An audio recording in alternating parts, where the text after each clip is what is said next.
दोस्तों आज है 20 जून 2020 और बात करते हैं आज के अखबारों की न्यूज़ बुलेटिन के बारे में। भारतीय सीमा में ना कोई घुसा है और ना ही कोई कब्जा हुआ है, ऐसा कहना है हमारे प्रधानमंत्री नरेंद्र मोदी जी का।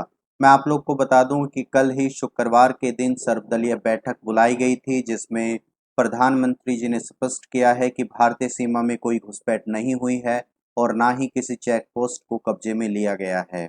मैं आप लोग को बता दूं, बैठक में सभी बड़े दलों के नेता वीडियो कॉन्फ्रेंसिंग के जरिए शामिल हुए थे और मोदी जी ने सभी दलों को आश्वस्त किया है कि हमारी सेनाएं सीमाओं की रक्षा करने में पूरी तरीके से सक्षम है और उन्हें स्थिति के अनुसार उचित कार्रवाई करने के निर्देश दिए गए हैं। अलग अलग दलों की इसमें अलग अलग राय भी रही। जहां कांग्रेस ने कहा है कि सरकार यह आश्वासन दे कि एलएसी पर यथास्थिति बहाल होगी और चीनी सैनिक अपनी पुरानी जगह लौटेंगे। वहीं शिवसेना का कहना है कि भारत शांति चाहता है, लेकिन इसका यह मतलब बिल्कुल नहीं है कि हम कमजोर हैं। भारत मजबूत है, मजबूर नहीं है। वहीं जदयू का कहना है कि सभी दलों को मतभेद भुलाकर सरकार का साथ देना चाहिए। हमारे मतभेद का दूसरे देश फायदा उठा सकेंगे। बढ़ते हैं अगली खबर की तरफ और इसी बीच भारत चीन तनातनी के बीच में चीनी सरकार पर सख्ती की तैयारी हो चुकी है। चीनी सामान पर सख्ती की तैयारी हो चुकी है और ऑनलाइन सामान बेचने से पहले कंपनी को बताना होगा कि सामान भारतीय है या नहीं। इस चेक मार्क से ग्राहक के पास मेड इन इंडिया सामान खरीदने का विकल्प होगा। मैं आप लोग को बता दूं कि लद्दाख में भारत की सीमा पर चीन की हरकत और 20 जब भारतीय जवानों की शहादत हुई है, जिससे देश भर में गुस्सा फूटा हुआ है और चीनी उत्पादों के बहिष्कार की आवाज उठ रही है। इस बीच केंद्र सरकार भी चीन से आयात कम करने के रास्ते तलाश रही है। चीन की 35 से अधिक कंपनियों का भारत में निवेश है और पिछले 12 साल में ये निवेश बढ़ता ही जा रहा है। जहां अलीबाबा पहले नंबर पे है, वहीं शंघाई ऑटो जिसमें 2,660 करोड़ रुपए लगे हुए हैं। अहम बात ये है कि अब जितनी भी ये ऑनलाइन कंपनीज हैं, इन सबको बताना होगा कि ये सामान भारतीय है या फिर चीनी है। इसी बीच सरकार ने एलएसी पर जवानों की तैनाती बढ़ा दी है और आगे भी ये बढ़ेगी। गलवान घाटी में खूनी संघर्ष के बाद और चीनी पैंतरेबाजी के बाद एलएसी पर सुरक्षा बलों की तैनाती का बड़े बदलाव करने की तैयारी की जा रही है। उन क्षेत्रों में जहां चीन अपनी दावेदारी जताता है, उन स्थानों पर सेना एवं सुरक्षा बलों की तैनाती मजबूत की जाएगी, ताकि गलवान, पेंगोंग लेक और अन्य स्थानों पर जिस प्रकार चीन आगे बढ़ा है, वैसा फिर कभी ना हो सके। मैं आप लोग को बता दूं कि चीन को रोकने का इससे अच्छा बेहतर तरीका नहीं हो सकता है। सेना के एक पूर्व अधिकारी ने कहा है कि चीन का दावा किन क्षेत्रों पर है, इसमें कुछ तो सबको पता है, लेकिन कई ऐसे क्षेत्र हैं जिनकी जानकारी सार्वजनिक नहीं है।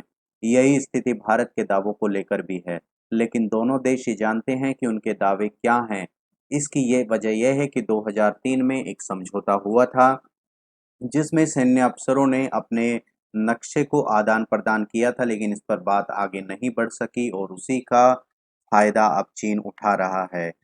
बढ़ते हैं अगली खबर की तरफ और अगली खबर हमारे देश में कोरोना से संबंधित है। दिल्ली में अब कोरोना का इलाज 3 गुना सस्ता हो जाएगा। मैं आप लोग को बता दूं कि निजी अस्पतालों में अब 10,000 रुपये में आइसोलेशन बेड मिल सकेंगे और 60% बेड कम दरों पर उपलब्ध कराने की सिफारिश की गई थी। दिल्ली में कोरोना संक्रमित लोगों के इलाज के दरों में ये बहुत ज़्यादा कटौती की गई है और केंद्रीय गृह मंत्रालय ने डॉक्टर वी के पॉल कमेटी बनाई थी, जिसकी सिफारिशों को अब लागू किया गया है और शनिवार को ही दिल्ली आपदा प्रबंधन विभाग की उपराज्यपाल की ओर से बैठक बुलाई गई, जिसमें केंद्र की नई दरों पर मोहर लगाने के बाद नई दरें दिल्ली में लागू हो जाएंगी। इसमें आइसोलेशन बेड 8 से 10,000 रुपये में मिल सकता है, जो पहले 24 से 25,000 रुपये में मिलता था। वहीं आईसीयू बिना वेंटिलेटर के 13 से 15,000 रुपये में और आईसीयू वेंटिलेटर के साथ 15 से 18,000 रुपये में उपलब्ध कराना होगा। और गृह मंत्रालय के निर्देश के मुताबिक दिल्ली के 242 क्षेत्रों में घर घर स्वास्थ्य सर्वेक्षण गुरुवार को पूरा हो गया। कुल 2 से 3 लाख लोगों का सर्वेक्षण किया गया है और गृह मंत्रालय के प्रवक्ता ने ट्वीट करके बताया है कि 193 परीक्षण केंद्रों में कुल 7,040 लोगों की जान जांच हुई है। बढ़ते हैं अगली खबर की तरफ। एक तरफ देश कोरोना महामारी से जूझ रहा है तो दूसरी तरफ रिलायंस कर्ज मुक्त हो गया है और अब अपने सुनहरे दशक में लौट चुका है। 2 महीने में ही रिलायंस ने 1,69,000 करोड़ रुपए जुटाए हैं और मुकेश अंबानी का कहना है कि समय से पहले उन्होंने वादा पूरा किया है। मैं आप लोग को बता दूं कि मुकेश अंबानी नियंत्रित रिलायंस इंडस्ट्रीज लिमिटेड ने पूरी तरीके से कर्ज मुक्त हो जाने की घोषणा की है।